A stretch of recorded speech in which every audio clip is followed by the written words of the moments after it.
Clovis Bray Personal Log. Entry 2.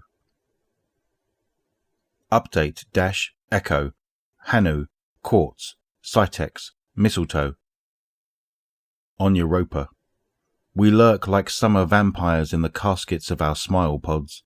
Our frames labour on the ice, building a cathedral to the sciences.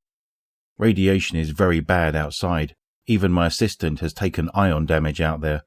Pleased to see him healing flawlessly, vacant and empty as he is. What if this perfect self-repair is the reason the exos degrade? I sulk in isolation as the crew works. My pride is wounded. Did I expect Clarity to come out and greet me? Hail to Clovis Bray, first among men? Yes, absolutely, I did. The lunar artifact promised me a solution to the false modesty. Damn vanity, I am different. Not for my present qualities, but for my future influence. I shine with noon's light, reflected back through time to this age of dawn.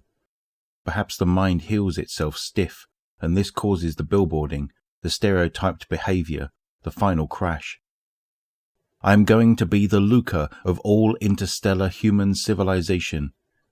It is a mistake to imagine that the greatest man, the god-emperor of history and ruler of circumstances whose influence reaches to the end of time, will live in the future, in the full flowering of human glory. That man lives now, at the tiny bottleneck before the vast explosion, when it is still possible for an individual's decisions to touch the entire species and set the course of all future choices. Self-maintenance so absolute that it becomes a static loop? Investigate. I said all this in my book, but my son's book still sells better. I suppose because Clovis Points is a much more approachable title than Competitive Immortality through Primogeniture of Future History Ontogeny, Refalogeny, PFHOR. My son's work appeals to those intellectual infants in their retro-nationals, and to the parasites on common compassion support.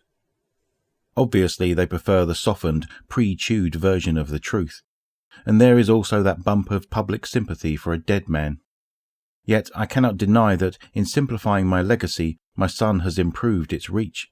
He was one to formulate the famous two-sentence summary of PFHOR. Most of our energy should be spent in support of things that are most like us. This is the only true responsibility of any living thing. And the slightly less famous addendum, the best way to spend energy is on things that make more things like us.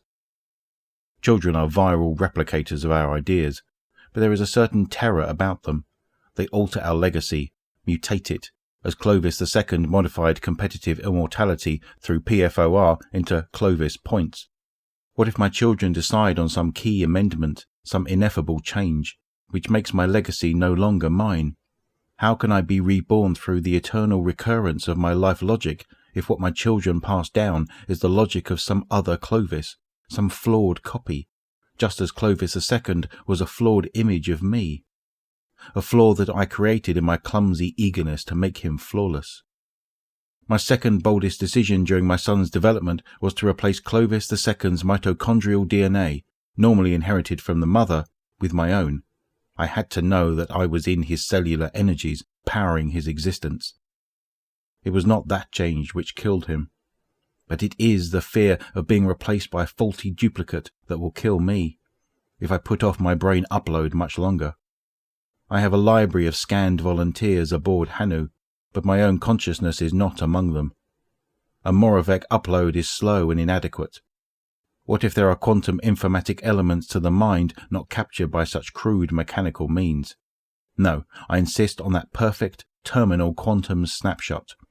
For reasons of fidelity, the only perfect and lossless brain scan is also a destructive one. Clovis II died in one after all. I made the vessel to receive him, but I lacked the alkahest, the solvent to render it pure.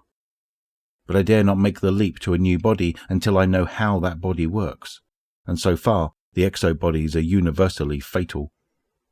I must finish the exobody work to become the Luca, the one true divinity of man. To do that, I need clarity, and clarity is here. All the signs point to it. If I succeed, no forgiveness for those tight-fisted Ishtar fools. I know they had working prototypes.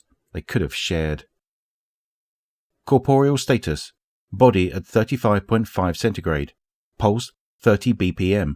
Strength modest. BP 90/60. Resp 6 breaths per minute.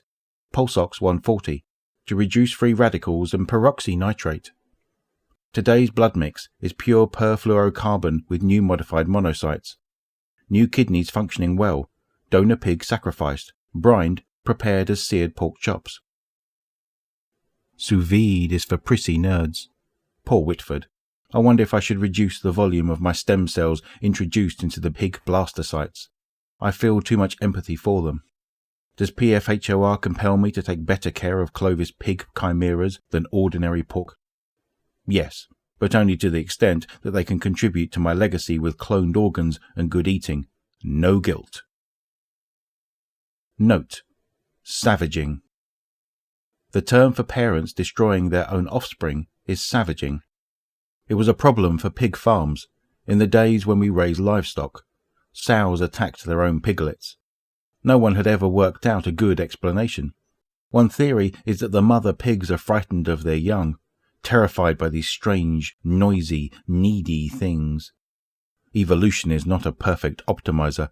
A trait like fear of own offspring could endure if piglet mortality is already high. The ancient biologist August Weismann believes we age to make room for the next generation, that we are programmed to die to leave a space for our offspring. Perhaps the sows simply acted in self-defense.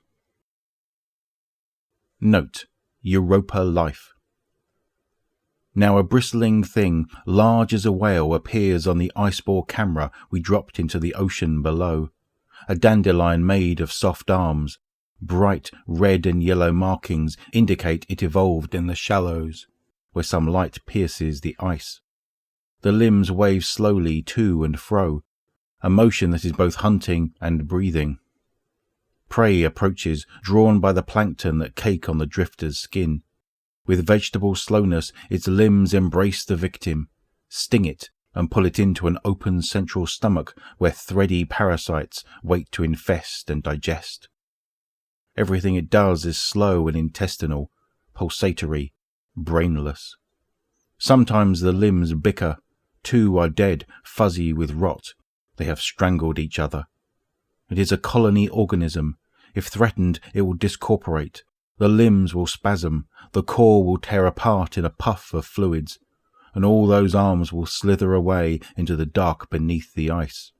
Fat worms of terror searching for a hide. The digestive parasites will be expelled as a decoy, left to squirm in panic. I despise it. I would have killed it, except that I am repulsed by the thought of its final disintegration. I consider how to burn it.